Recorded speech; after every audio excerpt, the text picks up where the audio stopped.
Evi birehere cy'abushesherizo ubwo Diastaremo mukama wenje yacibwe abiragire kureba umupira gwa Arsenal na Chelsea. So kumaze kureba umupira shetani neshweka natambura nagaruka.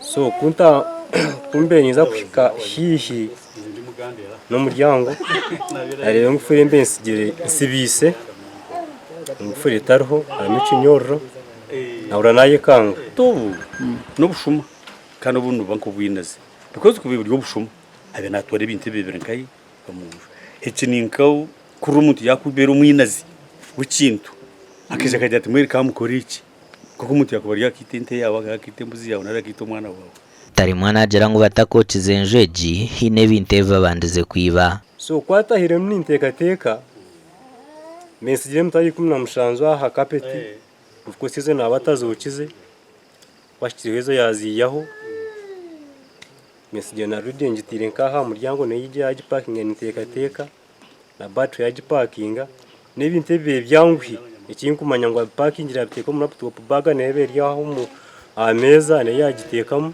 nkabacema nabo kutwebembera kutwara hano mbitunda abantu batwibire twarwa naba ningira ngo mukwatagane nimo mugeze nko kuturwa mu cyaro mugire ngo mbweno twine kwekuma buri imbere tenete ukuciyamani yanagamba wabaryo mu bunda bitakucengwaje bamubundi ni muciyamani mukaka nakachiko kase chute mutero program atisi zarenga sankina movement sezo mu cyaro nazo zicendere.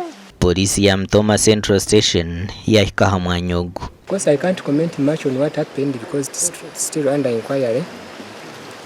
However, our major aim here is to identify the assailant and also to establish the motive of this. Oshanga no muri aba bantu abantu batwiba nonoko mutoko asa kumhakana because tiny recommendation from where he's born.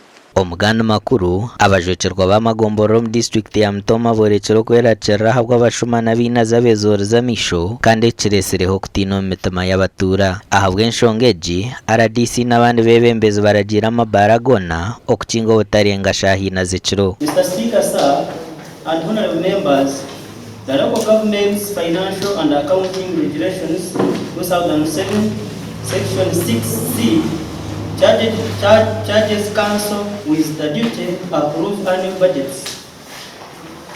This also in line with the Public Finance Management Act. Sechatuma passing a budget ejo mbwire before the national budget is passed tuenda kuja presenting unfunded priorities at national budget level ninga table ya parliament kuja mtwa kubasa kutunga any other assistance.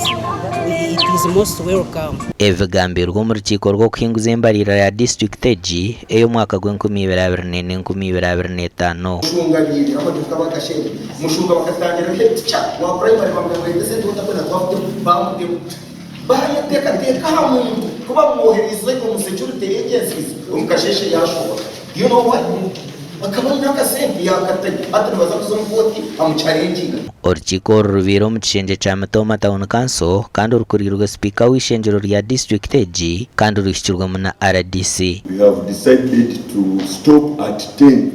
If you are found beyond that, we must be seeing you with a chikapu or a chivera full of your beers, everything you want to take at home. Security patrols by all police stations should be boosted so that they can have patrols. Amakuru agagasha kwa Mike atwakire na Ben Mohozi.